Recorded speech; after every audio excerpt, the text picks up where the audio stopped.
Welcome to Animortal Channel.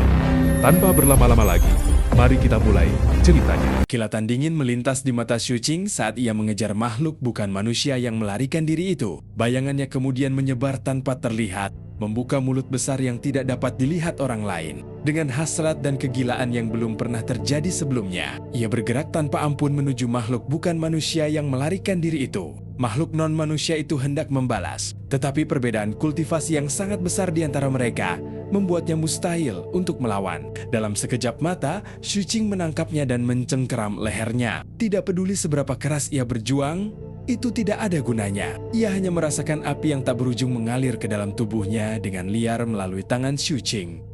Pada saat yang sama, bayangan Xu Qing juga membawa kekejaman dan hasrat yang tak berujung, karena bayangan itu langsung menutupi bayangan non-manusia itu. Teriakan yang tidak dapat didengar orang luar keluar dari bayangan makhluk non-manusia itu. Bunuh semua orang di sini dan tunggu aku di kapal. Xu Qing meninggalkan sebuah kalimat. Ia kemudian meraih makhluk tak berwujud itu di tangannya dan keluar dari lubang di atas. Saat itu, di luar sudah malam. Xu Qing menggendong makhluk tak berwujud itu dan tiba di puncak gunung di kejauhan. Setelah melihat sekeliling, dia menatap dingin ke bayangan makhluk tak berwujud yang gemetar dan matanya dipenuhi keputusasaan. Bayangannya terdistorsi saat ia berjuang keras. Di mata Xu Qing, bayangannya juga ikut bercampur. Kedua belah pihak terus-menerus melahap dan menggigit satu sama lain, seolah-olah mereka adalah musuh bebuyutan. Aura jahat dan gila menyebar dari bayangan non-manusia itu. Perasaan ini sama seperti ketika Xu Qing pertama kali melihat bayangan itu di hutan perkemahan pemulung. Itu penuh dengan kebiadaban dan keganasan. Baru setelah Xu Qing menekan dan menjinakkan bayangan itu berkali-kali, keganasan ini menghilang dan menjadi patuh. Namun Xu Qing tahu bahwa ketidakpatuhannya masih tertanam dalam dirinya. Seperti yang diduga, meskipun entitas aneh seperti bayangan itu sangat langka di dunia ini, masih ada yang lain. Xu Qing bergumam dalam hati. Pandangannya beralih dari bayangan itu dan tertuju pada sosok yang bukan manusia itu. Pihak lain seharusnya sama seperti dia. Di suatu waktu di masa lalu, mereka pernah diserbu oleh bayangan. Namun, perbedaannya adalah dia adalah tuannya dan pihak lain adalah budaknya. Jika bukan karena kristal ungu, aku mungkin bukan diriku sendiri saat bertemu bayangan itu. Xu Qing bergumam. Ini karena dia menyadari bahwa zat-zat aneh dalam tubuh makhluk bukan manusia itu tidak berbeda dengan kultivator lain. Tidak seperti dirinya yang tidak memiliki zat-zat aneh. Jelas, ini adalah salah satu perbedaan menjadi tuan atau budak. Pada saat itu, Xu Qing melirik bayangannya yang masih bertarung dan menggigit. Cahaya ungu menyala di tubuhnya dan penindasan langsung meledak. Kali ini, dia tidak menyerang bayangannya sendiri. Kristal ungu itu jelas memiliki efek penekan yang kuat pada entitas aneh seperti bayangan. Di tengah teriakan hening itu, bayangan non-manusia itu mengeluarkan teriakan mengerikan yang hanya bisa didengar oleh Xu Qing dan non-manusia itu. Bayangan itu langsung bersemangat dan bersorak, sedangkan bayangan non-manusia menjadi ganas dan gila. Ia menerkam ke arah Xu Qing, ingin melahapnya. Ekspresi Xu Qing dingin. Dengan lambaian tangannya, cahaya ungu berkedip dan menekannya 17 kali berturut-turut. Setiap kali, bayangan makhluk bukan manusia itu menjerit tajam. Pada akhirnya, bayangan itu menunjukkan rasa takut dan mundur dengan lemah. Namun, sebelum bisa mundur jauh, cahaya ungu di dada Xu Qing dengan cepat berkumpul dan menekannya lagi. Kali ini, tekanan itu tidak langsung hilang. Sebaliknya, Xu Qing menekan bayangan non-manusia itu ke tanah, mencegahnya melarikan diri. Bayangan itu meronta dan menjerit dengan sedih, bahkan memancarkan emosi memohon. Adapun bayangan itu, jelas ini adalah pertama kalinya ia melihat kejadian tragis ini terjadi pada orang lain. Hal ini tampaknya memberinya perasaan aneh dan entah mengapa mengirimkan perasaan menyanjung kepada Xu Qing. Xu Qing berjongkok dan dengan hati-hati memeriksa bayangan non-manusia itu. Bentuknya sama dengan bayangannya. Pada saat itu, bentuknya telah berubah menjadi pohon dan mata yang tertuju padanya dipenuhi dengan ketakutan. Xu Qing memikirkannya dan mempertimbangkan apakah dia harus menyegel pihak lain dalam kristal ungu seperti bayangan itu. Namun, dia tidak bisa melakukannya. Dia meletakkan tangannya di bayangan itu. Tangannya memasuki bayangan itu dan merasakan dinginnya. Dia mencoba mengaktifkan kristal itu pada saat yang sama, tetapi dia tetap tidak bisa melakukannya. Setelah berpikir sejenak, Xuqing melambaikan tangannya dan tongkat besi hitam itu terbang keluar, langsung menembus kepala makhluk bukan manusia itu. Makhluk bukan manusia itu langsung mati. Xuqing teringat bahwa setelah serigala bersisik hitam itu mati, bayangannya menyerang balik. Sekarang setelah dia membunuh makhluk tak berwujud itu, dia mencoba menaklukkannya lagi, tetapi dia tetap tidak bisa melakukannya. Namun, bayangan itu tidak mengetahui hal ini. Ia tampaknya telah menyadari pikiran Xuqing dan langsung gemetar, memancarkan fluktuasi yang jelas dan cemas. "Tuan, aku baik-baik saja." Leluhur sekte berlian yang berada di dalam tongkat besi menahan keinginan untuk menerjemahkan saat melihat pemandangan ini. Xuqing melirik bayangannya. Setelah merenung sejenak, dia berbicara dengan tenang. "Melihat bahwa kamu telah memberikan kontribusi sebelumnya, aku tidak akan menyegelnya untuk menggantikanmu hari ini.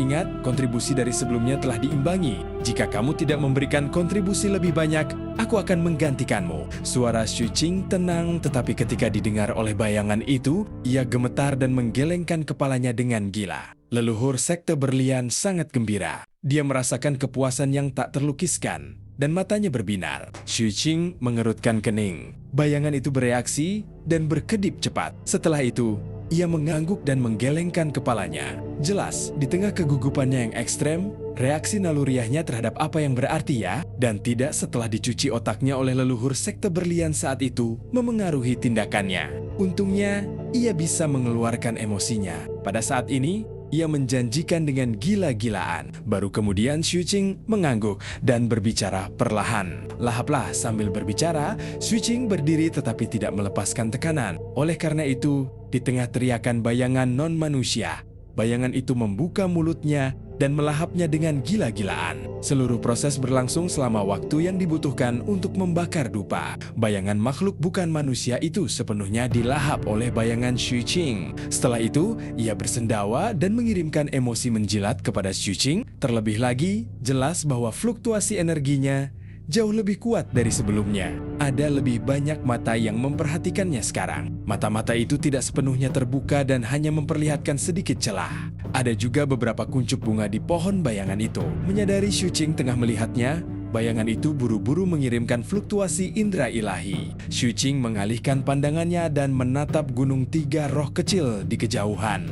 Ia merasa panen kali ini cukup baik. Ia berubah menjadi seberkas cahaya saat ia langsung menuju ke kejauhan. Tidak lama kemudian, Xuqing tiba di anak sungai Immortal and Richmond River dan kembali ke kapal besar. Raja negeri kecil itu sudah tidak ada di kapal. Murid-murid yang menemani Xuqing sebelumnya sudah lama kembali. Sudah selesai. Sang kapten melirik Xuqing sambil tersenyum palsu. Xuqing mengangguk. Baguslah.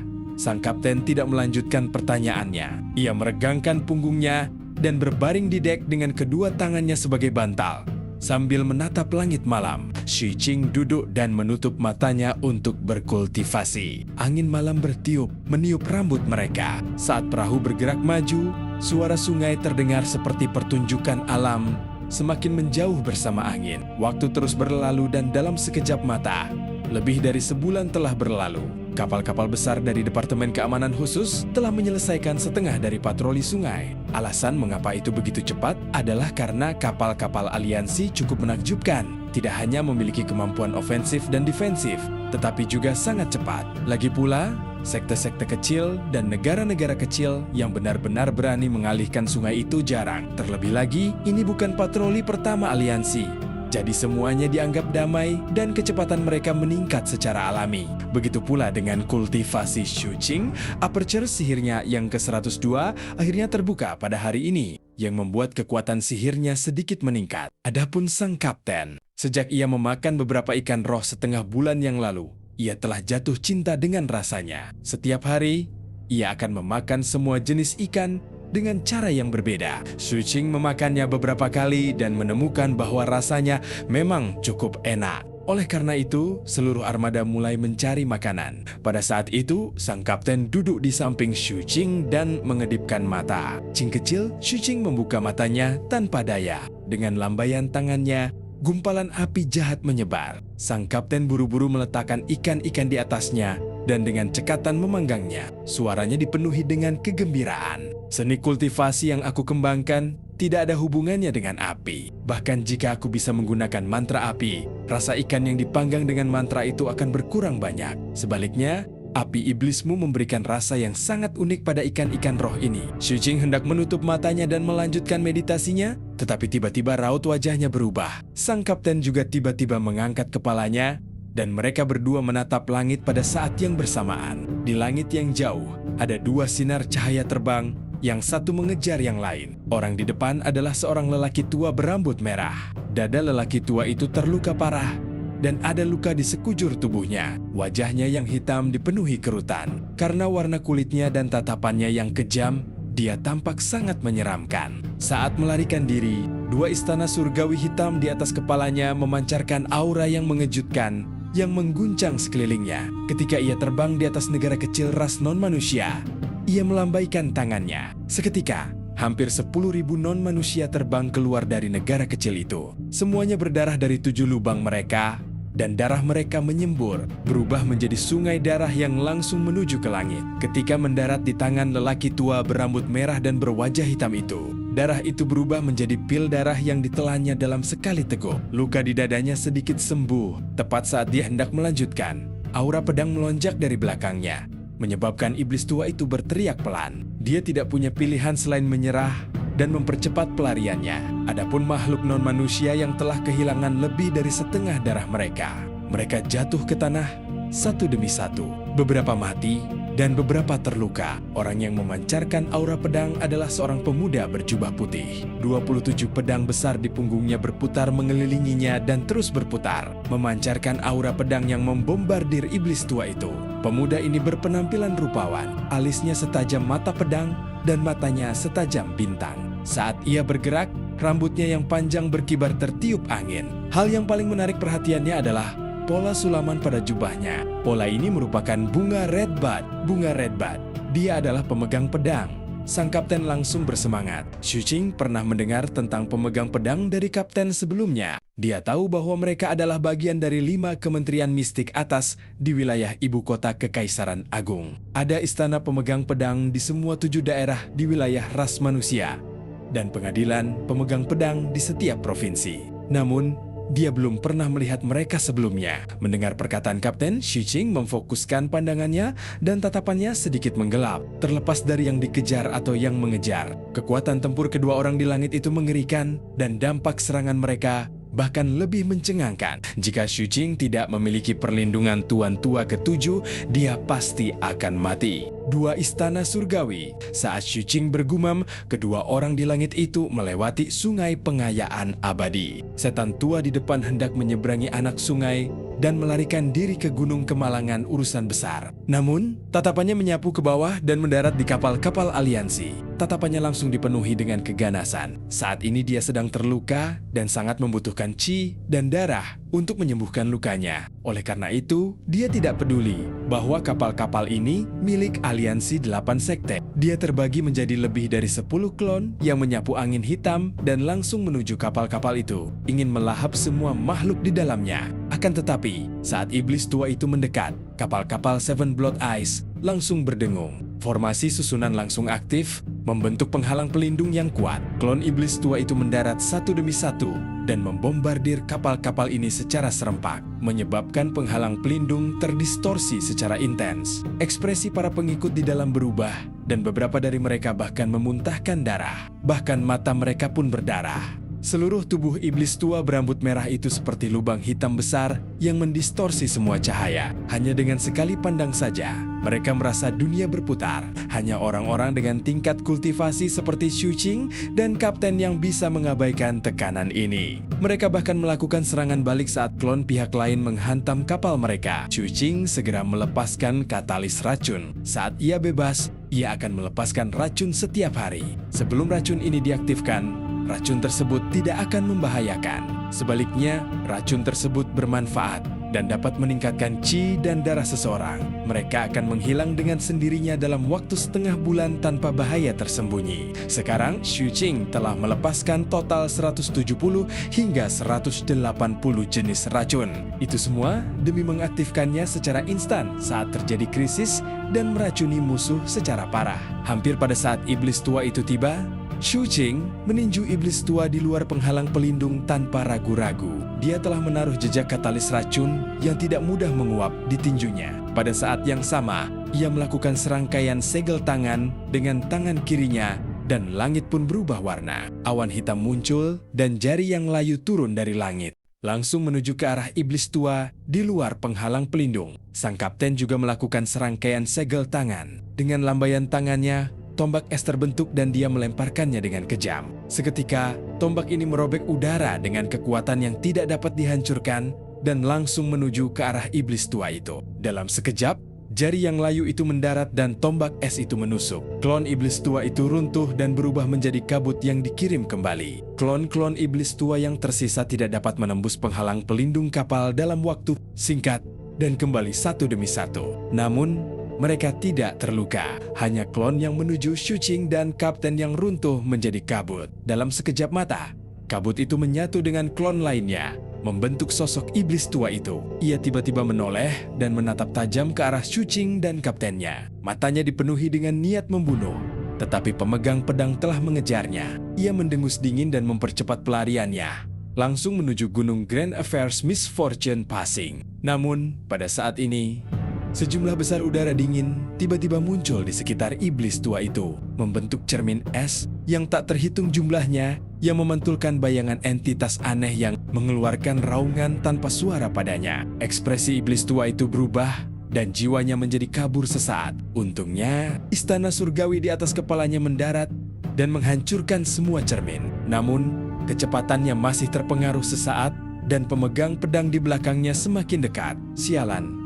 Iblis tua itu marah sekali. Dia tahu bahwa orang-orang dari aliansi di bawah sanalah yang berada di balik semua ini. Namun, dia tidak punya waktu untuk menghadapi mereka sekarang. Setelah mengingat wajah-wajah mereka, dia ingin mempercepat langkahnya. Namun, di saat berikutnya, wajahnya yang sudah hitam menjadi semakin gelap. Racun! Iblis tua itu memuntahkan seteguk darah hitam dan ekspresinya berubah lagi. Meskipun racun ini tidak dapat membunuhnya, racun ini membawa banyak efek negatif, menyebabkan qi dan darahnya tidak stabil. Basis kultivasinya tampaknya mengalami kesulitan untuk bersirkulasi dengan lancar dan seluruh tubuhnya terasa gatal tak tertahankan. Tenggorokannya juga gatal, menyebabkannya batuk. Kecepatannya melambat lagi. Pada saat berikutnya, aura pedang langsung mendekat. Iblis tua itu tidak dapat menghindar tepat waktu dan dadanya tertusuk. Dia menjerit dan melarikan diri dengan gila-gilaan menuju gunung Grand Affairs Misfortune Passing. Pemegang pedang tidak berhenti sama sekali dan terus mengejar.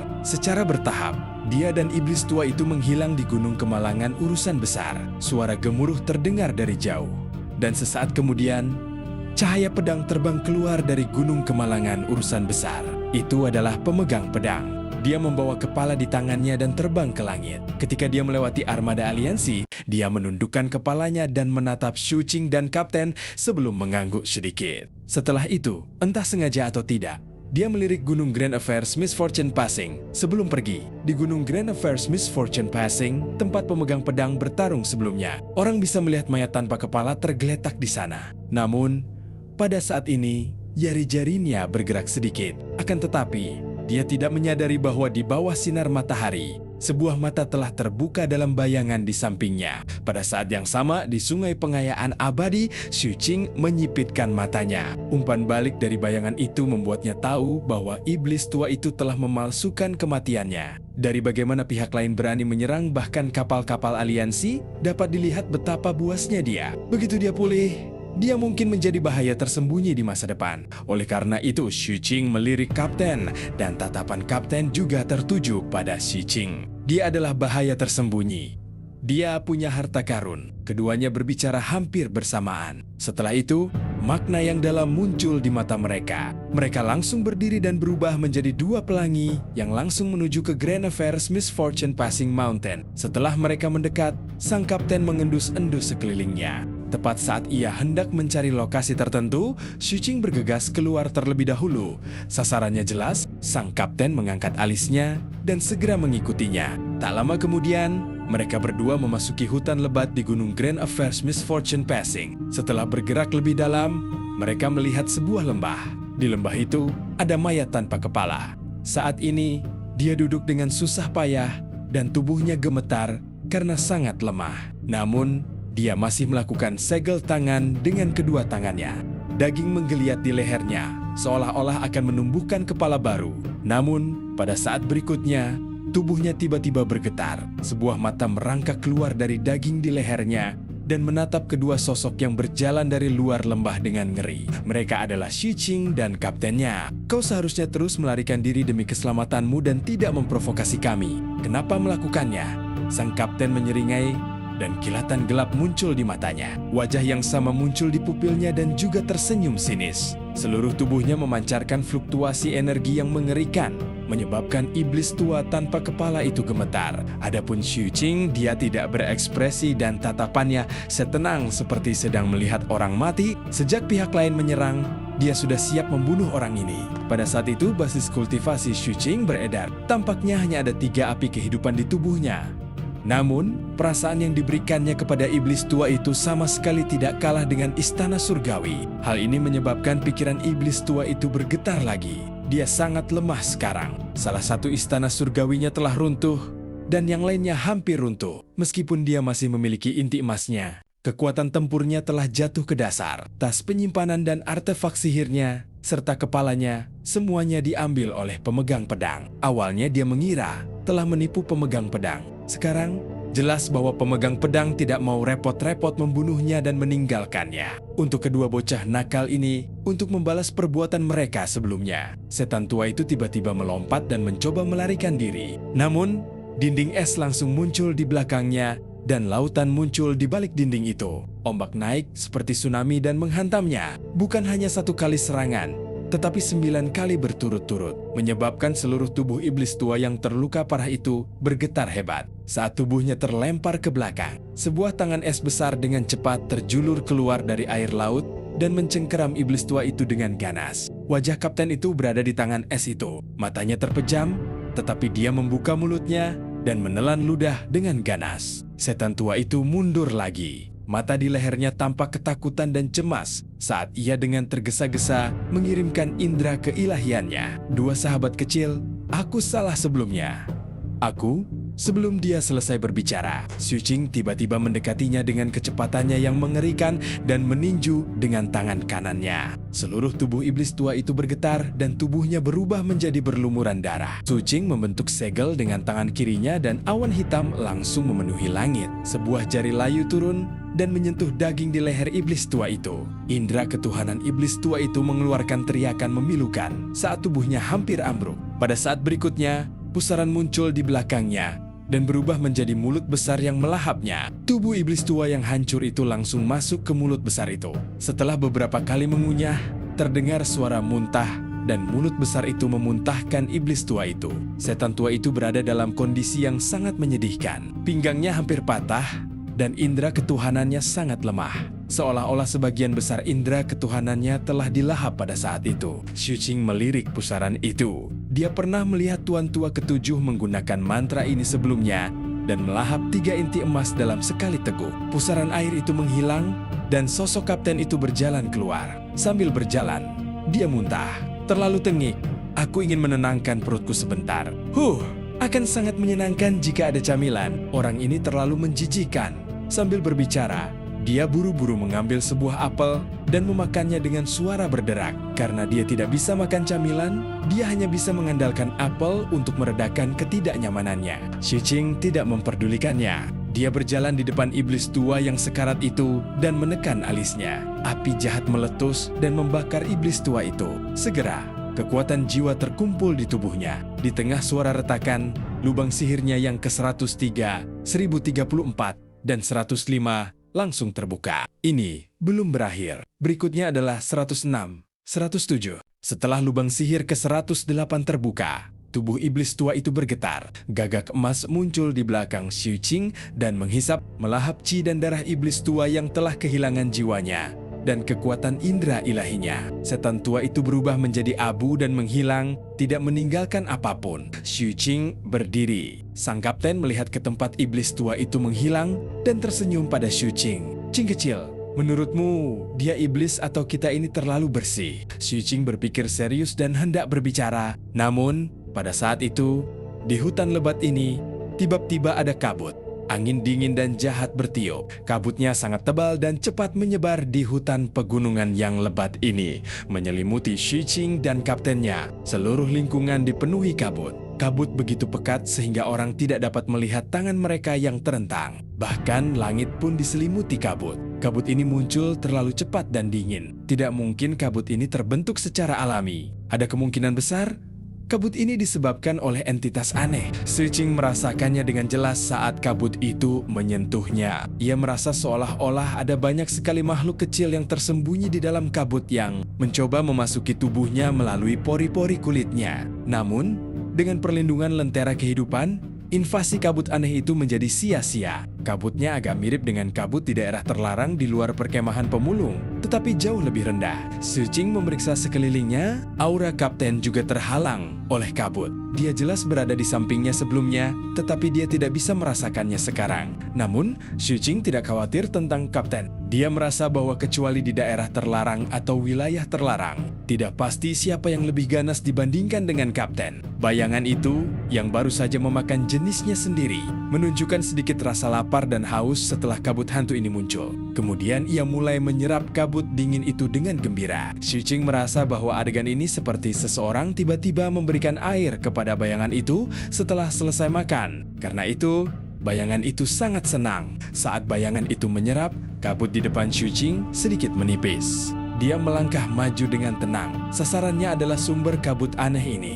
Dia ingin melihat entitas aneh macam apa yang memiliki niat jahat terhadapnya dan menyerang dengan kabut. Saat dia melangkah maju, kabut semakin menipis karena penyerapan bayangan, menampakkan pepohonan. Karena kabut, pepohonan ini tampak menyeramkan seperti iblis dan monster. Pada saat yang sama, gelombang tawa menyeramkan bergema di hutan yang sunyi. Sulit untuk mengatakan apakah itu suara takut laki atau perempuan, tetapi keduanya tampak hadir. Selain itu, mereka saling terkait dan terus berada di sekitar Xu Qing. Xu Qing menyipitkan matanya dan mengendalikan bayangan itu agar tidak melahapnya. Dia khawatir jika bayangan itu menelannya sekarang. Entitas aneh yang sebenarnya di sini akan takut. Dia akan membunuh entitas aneh yang mempunyai niat jahat terhadapnya. Sambil menahan bayangan itu, Xu Qing menyembunyikan niat membunuhnya dan terus maju. Dia berjalan melewati hutan dan menaiki gunung kecil. 1 jam kemudian, bayangan kabur muncul di depan dalam kabut. Dia samar-samar melihat bahwa itu adalah gubuk kayu. Saat dia mendekat, gubuk kayu itu semakin jelas di matanya. Di depan pintu ada kursi goyang yang juga rusak parah. Awalnya ada halaman dan taman di sekitarnya. Tetapi sekarang, halaman itu tertutup rumput liar dan tamannya layu. Lokasi gubuk kayu ini juga agak aneh. Tempat itu berada di tengah gunung dan dikelilingi oleh hutan lebat di segala arah. Angin dingin bersiul, menggerakkan pepohonan di sekitarnya. Seolah-olah banyak orang berbisik-bisik. Tatapan Xu Qing menyapu dan dia tiba-tiba melihat ke arah kursi goyang. Jelas tidak ada seorang pun yang duduk di kursi goyang itu. Tetapi kursi itu bergerak dan bergoyang sedikit. Goyangannya tidak terlalu kuat. Rasanya seperti tertiup angin atau seperti seorang lelaki tua yang sedang berjalan pelan di atasnya. Mengenang hidupnya, ekspresi Xu Qing tenang. Dia ingat saat dia tiba, kursi itu diam. Dia hanya berkedip tadi saat angin bertiup dan kursi itu bergerak. Karena itu, Xu Qing berkedip. Dalam sekejap, seutas tali muncul di depan pintu gubuk kayu itu. Melihat ini, Xu Qing hanya berkedip beberapa kali. Begitu saja, tali itu terdistorsi dan sesosok mayat muncul. Mayat seorang lelaki tua tergantung di tali. Tampaknya sudah lama berada di sana karena sudah mengering. Rambut putihnya yang layu menjuntai di kepalanya. Wajahnya sudah kehilangan semua dagingnya dan tampak hanya tulang, dan letak matanya telah cekung ke dalam lubang hitam. Mulutnya juga terbuka, seolah-olah secara naluriah ingin bernapas sebelum mati. Xu Qing berkedip lagi. Kursi itu tidak lagi bergoyang. Sosok samar berdiri dari kursi dan melangkah maju selangkah demi selangkah hingga berada di depan mayat. Sosok itu menjadi jelas dan berubah menjadi wanita tua bungkuk. Dia memegang mangkuk batu di tangannya yang diisi dengan pasta bubur berwarna darah dan memasukkannya ke mulut mayat yang tergantung,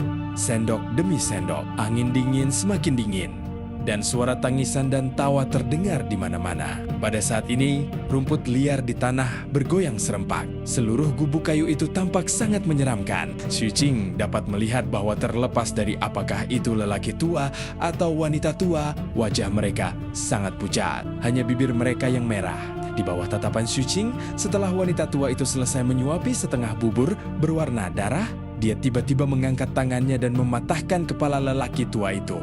Orang tua, giliranmu memberiku makan. Suara wanita tua itu sangat serak dan melengking, seperti batu yang bergesekan satu sama lain. Mayat itu masih mengambang, ada tali yang menggantung di atasnya, dan tidak ada apapun di tengahnya. Meskipun kepalanya tidak ada di sana, mayat itu masih tidak bergerak seperti sebelumnya. Adapun wanita tua itu, ia menyingkirkan kepala lelaki tua itu ke samping. Setelah itu, ia mematahkan kepalanya dan meletakkannya di atas mayat lelaki tua itu dengan tali. Tubuhnya menyentuh kepala lelaki tua di samping dan menempelkannya di lehernya. Setelah bertukar kepala, mata lelaki tua itu tiba-tiba menyingkapkan kilatan gelap. Ia mengambil mangkuk dan memberikannya kepada wanita tua itu, seolah-olah mereka saling mencintai. Lelaki tua itu bahkan tampak khawatir bubur itu akan melepuhkan istrinya.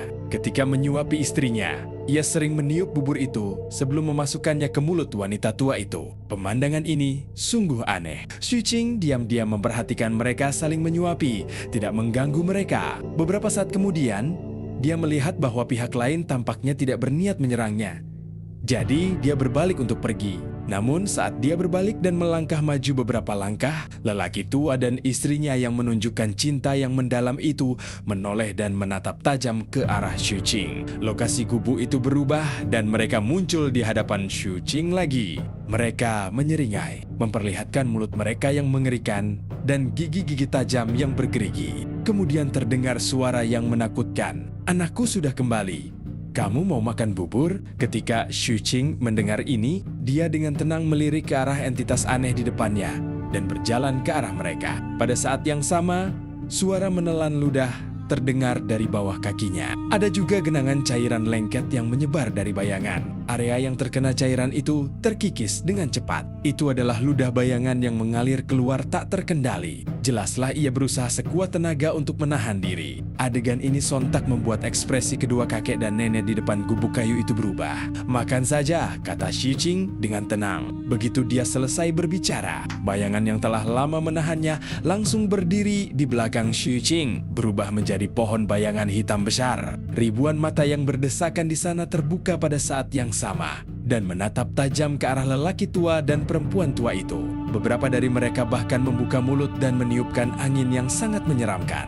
Adegan ini membuat tubuh lelaki tua dan perempuan tua itu bergetar dan kengerian muncul di mata mereka. Pada saat itu, gubuk kayu itu menjadi kabur saat mereka mencoba melarikan diri, tetapi sudah terlambat. Bayangan itu menerkam dan area di dekatnya langsung berubah menjadi wilayah kekuasaannya. Semuanya tertutup dan hanya suara mengunyah dan teriakan yang terus terdengar. Beberapa saat kemudian, saat wilayah bayangan itu menyusut dan kembali menjadi bayangan di bawah kaki Xu Qing, ia memancarkan ekspresi kegembiraan dan kepuasan yang jelas. Kabut di sekitarnya juga cepat menghilang karena kematian pasangan entitas aneh itu. Setelah beberapa saat, sama sekali tidak ada tanda-tanda kabut. Xu Qing terus maju dan segera melihat kapten berjalan mendekat. Kaptennya sedang memakan apel hitam sambil berjalan. Ada entitas aneh yang tersegel pada apel ini. Penampakannya mirip dengan lelaki tua dan perempuan tua itu. Pada saat itu, ia mengeluarkan suara melengking saat dimakan gigitan demi gigitan. Setelah melihat Xu Qing, sang kapten melambaikan tangan padanya. Ketika mereka berdua sudah dekat, sang kapten sudah menghabiskan apel itu. Ia menikmati sisa rasa apel itu sambil menjilati sudut mulutnya dan menatap Xu Qing. "Aku masih belum kenyang. Bagaimana kalau kita cari lagi di sekitar sini?" Setelah mendengar kata-kata kapten, bayangan itu segera menyampaikan keinginannya kepada Xu Qing. Ada juga nada memohon, seolah-olah itu bertingkah genit itu juga belum kenyang dan masih sedikit haus. Xu Qing mengangguk. Adegan ini membuat leluhur sekte berlian menjadi waspada. Dia bisa merasakan bahwa keterampilan menjilat Little Shadow telah meningkat pesat dan rasa bahaya segera meningkat. "Kau bertingkah genit? Ini keterlaluan menjijikkan. Di tengah kecemasan leluhur sekte berlian, Xu Qing dan Kapten berjalan maju di hutan, mencari entitas aneh. Kebetulan, entitas aneh muncul ketika kamu tidak mengharapkannya. Tetapi sekarang ketika Xu Qing dan Kapten mencarinya, mereka tidak dapat menemukannya, bahkan setelah beberapa saat. Meskipun mereka tidak menemukan entitas aneh, setelah berjalan beberapa saat, mereka menemukan ladang rumput roh di tanah layu yang dipenuhi dengan zat-zat anomali. Benar-benar ada tanaman roh di sini, tanya sang kapten dengan heran. Rumput roh pada dasarnya tidak dapat tumbuh di lingkungan gunung kemalangan urusan besar. Rumput roh jenis ini hanya tumbuh di tempat-tempat yang tidak terdapat zat-zat yang tidak normal. Biasanya, berbagai kekuatan akan menandai suatu area dan menggunakan formasi susunan untuk menghilangkan zat-zat yang tidak normal sebelum menanamnya. Oleh karena itu, penampakan rumput roh ini di sini sangat tidak biasa. Melihat daunnya yang kecil, mereka jelas tidak mendapatkan cukup nutrisi. Ini bisa dimengerti, tetapi yang lebih aneh lagi adalah bahwa area tempat rumput roh ini tumbuh sebenarnya berupa garis yang panjang. Salah satu ujungnya menjorok ke pegunungan yang dalam, dan ujung lainnya mengarah ke sungai pengayaan abadi. Xu Qing berjongkok dan memetik rumput roh untuk memeriksanya. Kemudian, dia menyentuh tanah tempat rumput roh itu tumbuh. Setelah melihat sungai pengayaan abadi, dia berbicara dengan suara rendah. Ada arus bawah di bawah. Sang kapten menyipitkan matanya dan menatap tanah. Tak lama kemudian, kilatan gelap muncul di matanya, seolah-olah dapat menembus tanah dan melihat ke bawah. Beberapa saat kemudian, ia tertawa.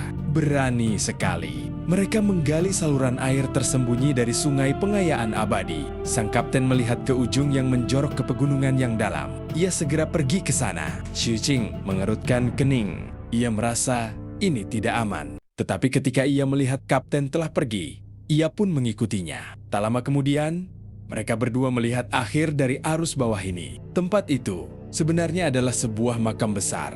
Ada 3 kata berdarah yang menyeramkan pada batu nisan itu. Sekte Nether Mistis, mata Xu Qing menyipit, sementara mata sang kapten berbinar. Pandangan mereka berdua tertuju pada makam besar itu. Makam itu benar-benar hitam dan dipenuhi dengan aura menyeramkan. Ada juga kesan kuno di sana. Seolah-olah makam itu telah mengalami perjalanan waktu. Bentuk keseluruhannya seperti kuil dengan pilar-pilar yang didirikan di kedua sisinya. Dulunya ada tulisan di sana, tetapi sekarang sudah terkikis oleh waktu. Ada sosok batu kecil yang duduk bersila dan bermeditasi di dalam kuil. Fitur wajah orang kecil ini juga sudah lapuk dan tampak seperti orang tanpa wajah. Itu memancarkan aura keanehan yang pekat. Xu Qing dan kapten saling memandang dan dapat melihat kewaspadaan satu sama lain. Mereka tidak bertindak gegabah dan perlahan mundur. Mereka tidak akan menyelidiki, tetapi berencana untuk melaporkan masalah ini ke sekte. Bagaimanapun, makam ini aneh, dan 3 kata pada batu nisannya memberikan kesan menyeramkan dan misterius. Sekte Mystic Nether merupakan salah satu sekte teratas dari aliansi 8 sekte. Namun, di sini, sekte Mystic Nether lainnya muncul. Ketika dia memikirkan sekte Mystic Nether, Xu Qing tidak bisa tidak mengingat tatapan peri mistik ungu itu. Hal ini membuatnya sedikit tidak nyaman. Namun, saat mereka berdua hendak pergi, bagian belakang makam tiba-tiba kabur. Kuburan-kuburan muncul dari tanah dan langsung membentuk kuburan. Setidaknya, ada ratusan kuburan. Niat jahat itu semakin kentara. Xu Qing dan kaptennya segera mundur. Namun, pada saat berikutnya, suara gemuruh terdengar dari kuil dan batu nisan di belakang kuil benar-benar retak terbuka. Seorang anak laki-laki dengan pakaian mewah berjalan keluar. Kulit anak laki-laki ini pucat dan ada titik merah di antara alisnya. Dari pakaiannya, dia tampak seperti orang dari zaman dahulu. Setelah dia keluar, dia membungkuk kepada Xu Qing dan kapten dan berbicara dengan tegas. Tidak perlu panik. Guru abadiku mengundang kedua Taois itu. Tanpa menunggu persetujuan Xu Qing dan kapten, saat suara anak laki-laki itu terdengar, dunia di sekitarnya langsung berubah. Seketika menjadi kabur sebelum menjadi jelas lagi. Namun, semua yang ada di sekitarnya bukan lagi hutan di luar makam, melainkan aula hitam. Material aula ini gelap gulita. Meskipun ada lampu, lampu itu juga redup, menyebabkan seluruh aula dipenuhi udara yang mencekam. Pada saat yang sama, tekanan yang menggetarkan jiwa berkumpul dari segala arah.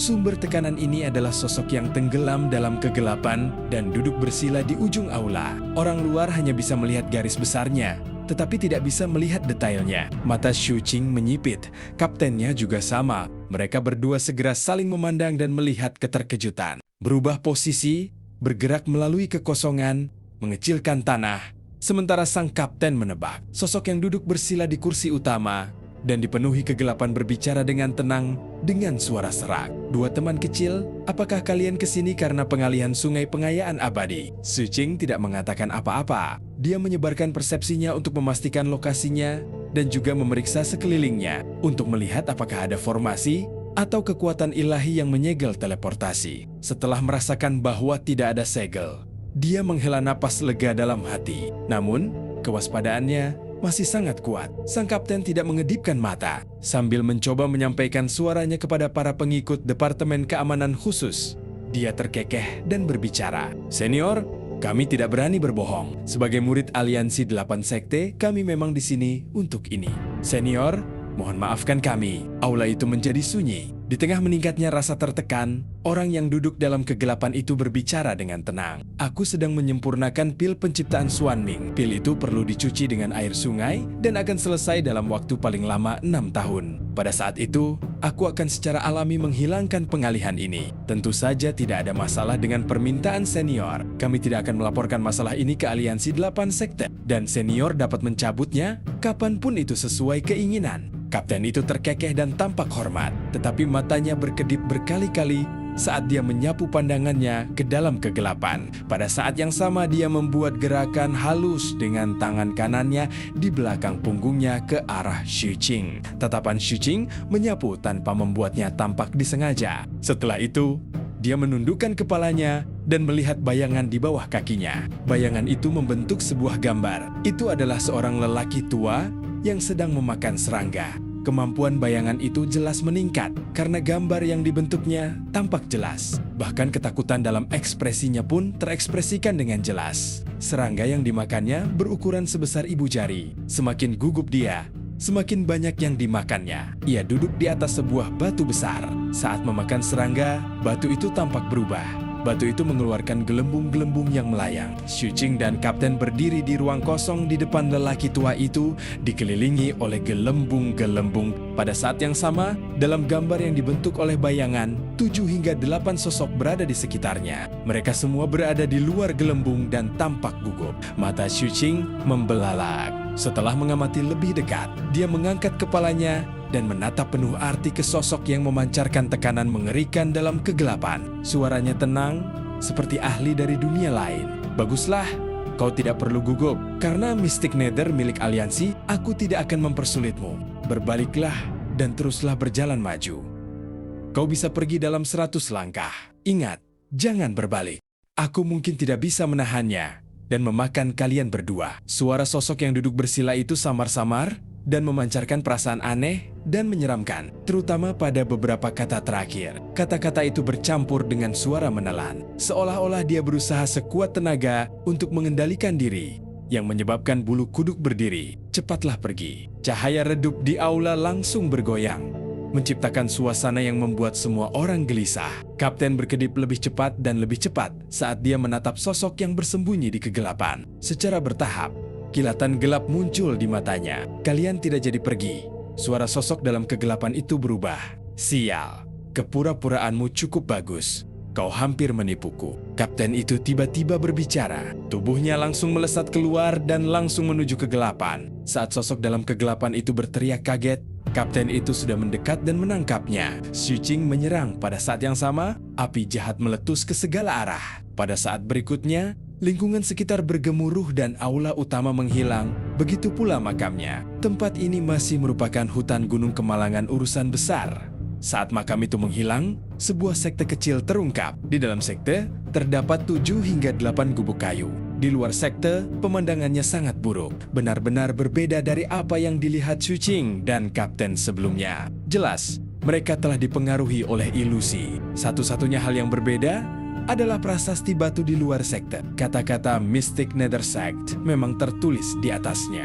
Pada saat itu, Xuqing dan kaptennya berdiri di luar sekte kecil ini. Di depan mereka ada seorang lelaki tua yang acak-acakan yang sedang memegang serangga seperti batu. Wajahnya dipenuhi dengan kengerian saat dia dengan cepat mundur. Ada 7 hingga 8 murid dari sekte ini di sekitarnya. Semuanya pucat dan kurus. Dan mata mereka juga dipenuhi kengerian saat mereka berhamburan ke segala arah. Melihat tatapan tajam sang kapten, lelaki tua yang mundur itu buru-buru berteriak, "Saudara senior, tunjukkan belas kasihan, karena kita semua manusia. Tunjukkan belas kasihan." Sang kapten tidak menghiraukan permohonan lelaki tua itu. Ia langsung bergegas keluar dan langsung menuju lelaki tua itu. Adapun Xu Qing, ia menyapukan pandangannya ke sekeliling dan memastikan bahwa wajah pucat dan kurus orang-orang ini bukanlah palsu. Pada saat yang sama, ia juga tahu melalui bayangannya bahwa ini bukanlah ilusi. Hal utama yang dilihatnya adalah batu besar tempat lelaki tua itu duduk sebelumnya. Batu ini berwarna hijau dan tidak terlihat sesuatu yang luar biasa. Xu Qing menyipitkan matanya dan mengamati batu besar itu dengan saksama. Setelah itu, dia melihat ke arah lelaki tua yang terengah-engah saat kapten membantingnya ke tanah. Kultivasi lelaki tua ini tidak tinggi dan tampaknya hanya membentuk 2 api kehidupan. Sang kapten menginjak dantian lelaki tua itu dan memperlihatkan senyuman menyeramkan. "Bocah tua, beraninya kau menipuku. Kau tidak ingin memakanku, aku akan memakanmu. Tuan, mohon tenanglah.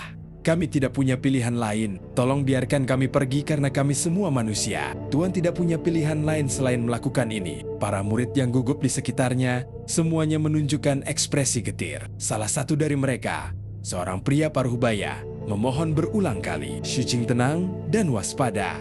Dia tidak bersimpati pada musuh-musuhnya. Meskipun dia tidak tahu apakah mereka punya niat jahat atau tidak, dia tidak akan merasa kasihan. "Kakak senior, jangan ganggu kami. Kami hanya membuat rencana ini karena kami takut dengan kekuatan sekte atas. Kami tidak bermaksud menyakitimu. Kami hanya ingin menakut-nakutimu." Orang tua itu menatap kapten dengan ketakutan dan berbicara dengan suara gemetar. "Bagaimana kamu membentuk ilusi tadi?" Xu Qing tiba-tiba bertanya. Lelaki tua itu menjawab dengan tergesa-gesa, tidak berani menyembunyikan apapun. Setelah selesai berbicara, ia menunjuk ke batu besar yang tidak jauh dari situ. "Sekte kecil kami hanya berusaha mencari nafkah. Agar bisa bertahan hidup, kami tidak punya pilihan selain mengalihkan sungai. Para senior brother, mohon tenangkan amarah kalian." Sang kapten melirik batu besar itu dan kilatan aneh muncul di matanya. Xu Qing berjalan mendekat dan mengamati dengan saksama sebelum mengalihkan pandangannya ke lelaki tua itu. "Mengapa kau menyebut dirimu sebagai sekte Mystic Nether?" Orang tua itu tertegun. Begitu pula murid-murid di sekitarnya. "Kakak senior, nama sekte kita adalah Mystic Nether Sect." "Aku mengerti." "Kakak senior, mungkinkah kalian baru saja tiba di benua Wanggu, 7 mata darah aliansi?" Orang tua itu jelas tahu tentang perubahan baru di aliansi. Pada saat ini, dia linglung, tetapi kapten menginjaknya dengan paksa. "Bicaralah dengan benar." Orang tua itu langsung gemetar dan merasakan rasa hormat yang lebih besar. "Begini, saudara senior, ada ribuan sekte Mystic Nether di benua Wanggu. Selama ada kekuatan yang entah bagaimana berhubungan dengan penguasa kuno Mystic Nether, bahkan hanya sedikit, mereka dapat menyebut diri mereka sebagai sekte Mystic Nether. Semua orang mengatakan bahwa mereka ortodoks." Xu Qing sedikit terkejut dengan jawaban ini. Adapun kapten, fokusnya bukan pada nama, tetapi apa hubunganmu dengan penguasa kuno Mystic Nether, seni kultivasi, harta karun, warisan? Mata sang kapten menunjukkan kilatan gelap saat dia menelan ludahnya. Dia tampak berusaha sekuat tenaga untuk tidak memakan pihak lain. Orang tua itu jelas sangat takut dengan kilatan gelap di mata kapten. Dia buru-buru berteriak pada murid-murid di sekitarnya. "Cepat dan bawa harta karun tertinggi sekte itu." Itu adalah batu yang tampak biasa saja. Namun, isi yang terukir pada mural itu luar biasa. Ada seekor naga ular raksasa yang terukir di sana. Tubuh binatang ini sangat panjang dan tampak seperti ular, tetapi memiliki 6 pasang sayap daging di punggungnya. Kepalanya seperti kepala buaya dan tampak menyeramkan. Meskipun hanya terukir di mural, keganasannya yang mengerikan masih terpancar. Dalam mural tersebut, ekornya dipaku kuat-kuat oleh paku besar sehingga membatasi gerakannya. Pada saat yang sama, rantai tebal yang terhubung ke paku dan ujung lainnya langsung disempurnakan menjadi kepala binatang naga ular. Akibatnya, kepala dan ekor ular naga itu terkekang, tetapi ia tidak akan bisa mati dengan mudah. Luka panjang terkoyak di tubuhnya. memperlihatkan tulang dan urat di dalamnya. Tulang-tulang dan urat-urat ini diukir dengan pembatas. Tulang-tulang dan urat-urat ini begitu rapat, sehingga menjadi pemandangan yang mengejutkan. Mural ini sudah cukup bagi siapa saja yang melihatnya untuk mengerti bahwa ular naga ini mungkin hidup dalam kondisi yang sangat menyedihkan selama sisa hidupnya. Ia hanya bisa meronta dan mengaum dengan sia-sia. Dapat dilihat bahwa orang yang memahatnya pasti memiliki kebencian yang sangat besar terhadap ular naga ini. Mereka jelas bisa membunuhnya, tetapi mereka memutuskan untuk menyiksanya selamanya. Yang paling mengejutkan Xu Qing dan Kapten adalah bahwa di mata ular itu, orang yang mengukirnya bahkan mengukir bintang-bintang yang berputar. Setelah diperiksa lebih dekat, tampak seperti puluhan ribu bintang yang saling tumpang tindih. Ini adalah tahap kedua dari alam nihility. Xu Qing melirik Kapten. Tatapan Kapten juga tertuju pada Xu Qing. Setelah itu, mereka berdua menatap lelaki tua itu secara bersamaan. Apa benda ini? Tanya sang kapten. Begitulah hubungan sekte mistik Nether kita dengan penguasa kuno mistik Nether bertahun-tahun yang lalu.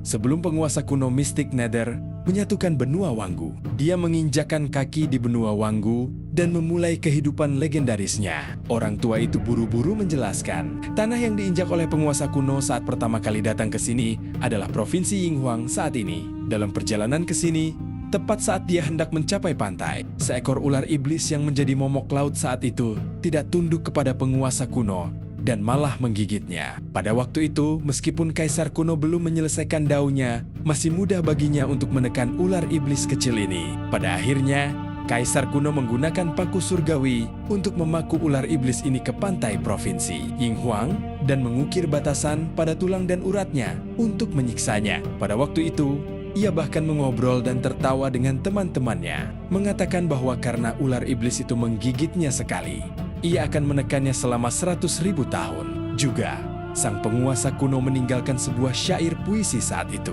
Paku surgawi menekan ular iblis. Semua teknik menyempurnakan alam semesta. Ketika dia berbicara tentang penguasa kuno mistik Nether, meskipun lelaki tua itu terbaring di tanah dan diinjak oleh kapten, dia mengungkapkan ekspresi bangga. Hanya dengan satu gigitan, dia membuka perut ular itu dan mengukir batasan, menyiksa dan menekannya selama 100.000 tahun. Begitu picik. Ekspresi kapten itu aneh. Dia tidak bisa menahan diri untuk tidak melirik Xu Qing dan menyampaikan suaranya. Qing kecil, sebelum ini, kupikir kau yang paling picik. Dari kelihatannya, kau masih harus bekerja keras. Kapten itu berkedip. Dengan orang luar di sekitarnya, dia tidak akan memanggil nama Xu Qing, tetapi tidak ada masalah dengan menyampaikan suaranya. Kapten, kau ular itu di kehidupanmu sebelumnya kan? Xu Qing menjawab dengan tenang. Sang kapten mengangkat alisnya dan terkekeh. Ia lalu menoleh dan menginjak perut lelaki tua itu, berbicara dengan ekspresi buas. Harta karun tertinggi sekte kamu adalah mural ini. Karena ada mural, lokasi ular dan paku juga ada di sini. Setelah mengatakan itu, kapten melihat sekeliling, tetapi tidak melihat lokasi yang tampak seperti mural itu. Mendengar pertanyaan ini, lelaki tua itu tampak sedikit canggung. Setelah ragu-ragu sejenak dan merasakan bahwa kedua murid sekte atas ini bukanlah orang baik, dia tidak berani menyembunyikannya. Mereka tidak ada di sini. Di mana? Tanya Xu Qing sambil menebak samar-samar dalam benaknya. Di tanah terlarang milik sekte mistik Nether milik aliansi 8 sekte kalian, kata lelaki tua itu dengan jujur. Kaptennya tertawa. Tanah yang terukir pada mural sekte kamu adalah tanah terlarang milik sekte mistik Nether aliansi. Orang tua itu tampak makin canggung dan tersenyum pahit. Sebenarnya, di provinsi Yinghuang, kami adalah sekte mistik Nether yang paling otentik. Saat itu, leluhur pendiri sekte diperintahkan oleh penguasa kuno untuk mengawasi ular iblis itu. Dia ingin menambah rasa sakitnya setiap tahun. Begitulah. Waktu terus berjalan. Meskipun tradisi ini dilanggar beberapa kali dalam prosesnya, tradisi ini hampir tidak dapat dianggap sebagai warisan. Tradisi ini berlangsung hingga tuanku. Saat itu, dia bertemu dengan peri mistik ungu dari sekte Nether Mystic milik aliansimu. Tuanku segera melihat bahwa masa depan peri mistik ungu tidak terbatas. Oleh karena itu, lelaki tua itu bersedia menyerahkan tanah leluhur dan menyerahkan tanggung jawab besar sekte kepada pihak lain. Setelah itu, dia menuntun kami untuk hidup menyendiri di sini dan menjalani kehidupan yang indah, damai dan tenang. Sekitar 30 tahun yang lalu, dia menunggangi seekor burung bangau ke barat. Xuqing menatap murid-murid berwajah pucat di sekitarnya dan kemudian pada lelaki tua yang pemalu itu. Dia tidak menanggapi kata-kata lelaki tua itu. Sang kapten memasang ekspresi aneh saat menatap lelaki tua itu. Orang tua itu tidak tahu harus berkata apa. Apakah nama keluarga majikanmu adalah Zhao Zhongheng? Setelah beberapa lama, sang kapten terbatuk dan berbicara. Nama keluarga guru bukan Zhao. Orang tua itu tercengang. Sang kapten menggelengkan kepalanya dan mengangkat kakinya. Ia merasa tidak baik untuk terus menindas jiwa-jiwa yang menyedihkan ini. Oleh karena itu, ia bertanya tentang ular. Tanah leluhur itu sekarang menjadi fondasi sekte Mystic Nether milik aliansi 8 sekte. Aku belum pernah ke sana, tetapi ku dengar dari guru bahwa tanah leluhur itu dipenuhi dengan kekuatan jiwa yang mengerikan. Kepadatan kekuatan jiwa sangat membantu dalam kultivasi. Hanya satu tarikan napas saja sudah cukup untuk mendatangkan manfaat besar. Lagi pula, meskipun tubuh ular iblis itu mati dan hanya tulang-tulangnya yang tersisa, guru berkata bahwa ular iblis itu sebenarnya tidak benar-benar mati. Jiwanya masih ada di sana, tetapi sangat lemah dan sedang tertidur lelap. Oleh karena itu, yang dapat diserap adalah kekuatan jiwa yang telah tersebar di luar. Segel penguasa kuno tidak hanya memakukan tubuh ular iblis itu, tetapi juga jiwanya. Kebencian ular iblis ini terhadap penguasa kuno Mystic Nether berlanjut selama bertahun-tahun yang tak terhitung jumlahnya. Setelah perkenalan lelaki tua itu, Xuqing dan kapten memperoleh pemahaman yang lebih dalam tentang tanah keberuntungan sekte Mystic Nether. Setelah waktu yang lama, mereka memilih untuk pergi. Mereka tidak melanjutkan masalah pengalihan anak sungai. Mereka hanya mengatakan kepada mereka bahwa mereka tidak bisa pergi ke laut dan membiarkan mereka begitu saja. Mengenai batu besar di pintu masuk, setelah mereka berdua mencobanya, mereka menemukan bahwa mereka memang tidak bisa mengambilnya. Benda ini tampaknya tumbuh di sini. Sang kapten tidak mau. Dia menggigit sepotong daging dengan paksa. Namun, ini sudah batas kemampuannya. Oleh karena itu, di bawah tatapan ngeri orang-orang dari sekte Mystic Nether ini, mereka berdua pergi. Aku terus merasa seperti aku telah membuat kerugian. Aku tidak mendapatkan apapun. Dalam perjalanan pulang, sang kapten mendesah. Xuqing mengangguk. Dia juga merasa bahwa panen kali ini terlalu sedikit. Keduanya saling memandang. Bagaimana menurutmu tentang tempat peruntungan sekte Mystic Nether itu? Bagaimana kalau kita pikirkan cara untuk menyerapnya saat kita kembali? Kapten itu bertanya. Xuqing ragu-ragu. Sosok peri mistis ungu muncul di benaknya, dan secara naluriah, dia tidak ingin pergi ke sana. Apalagi karena dia merasa mereka hanya akan menyerap sebagian kekuatan jiwa yang tersebar. Namun, kita hanya akan menyerap sebagian kekuatan jiwa yang tersebar. Melakukan hal sekecil itu tidak ada artinya. Jika kita dapat memikirkan cara untuk membangkitkan jiwa ular iblis itu, kita akan mendapatkan manfaat terbesar dengan menggigitnya. Mata sang kapten tampak bersinar. Xuqing langsung tergoda. Pada saat itu, dia melupakan peri mistik ungu dan mulai mempertimbangkan dengan serius kelayakan masalah ini. Sang kapten juga sedang merenungkan. Beberapa saat kemudian, mereka berdua terbang keluar dari Gunung Kemalangan urusan besar. Ketika mereka melihat armada aliansi dari jauh, Xuqing tiba-tiba berbicara.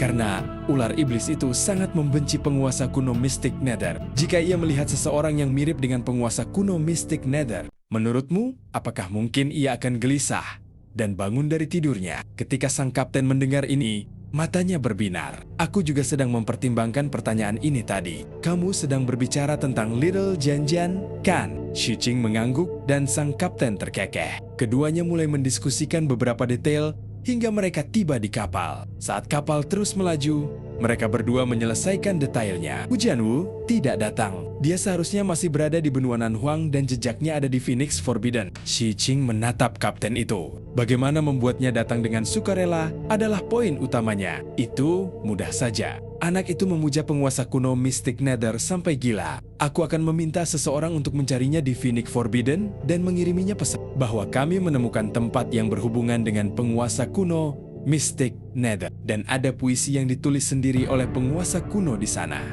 Biar ku beritahu Little Qing, puisi-puisi yang berhubungan dengan Ancient Sovereign Mystic Nether sangat menarik bagi Little Jianjian. Sang kapten berseri-seri karena gembira. Ia segera menggunakan kapal Departemen Keamanan Khusus untuk mengirimkan suaranya ke sekte dan mulai mengatur masalah ini. Begitulah, Waktu berlalu dengan lambat, dan beberapa bulan berlalu dalam sekejap mata. Patroli sungai berjalan cukup lancar. Secara bertahap, kapal mereka tiba di ujung anak sungai. Ini adalah titik persimpangan antara sungai utama dan Gunung Kemalangan, urusan besar. Pada saat yang sama, ini adalah lokasi bekas sekte urusan kecil saat mereka semakin dekat. Cucing melihat sekte urusan kecil yang hancur dan bendungan yang runtuh. Pecahan bendungan ini panjangnya ribuan kaki dan lebarnya. Orang bisa membayangkan bahwa sebelum runtuh, bendungan ini benar-benar pemandangan yang menakjubkan dan mengejutkan. Di luar bendungan yang hancur dan reruntuhan sekte urusan kecil, Switching dan kaptennya melihat lautan luas yang melampaui anak-anak sungainya berkali-kali lipat. Itu adalah sungai utama dari Sungai Pengayaan Abadi.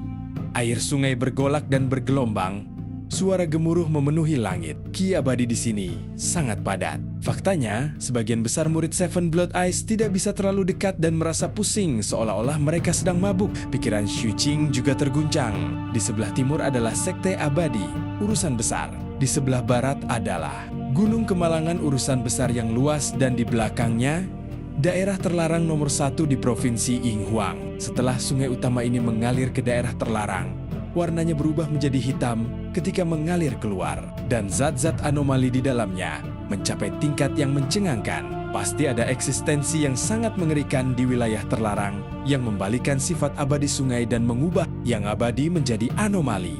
Di ujung anak sungai, selain reruntuhan sekte urusan kecil, ada juga kapal-kapal dari sekte harta karun surgawi. Dan cerita pun berakhir. Sampai jumpa di cerita berikutnya.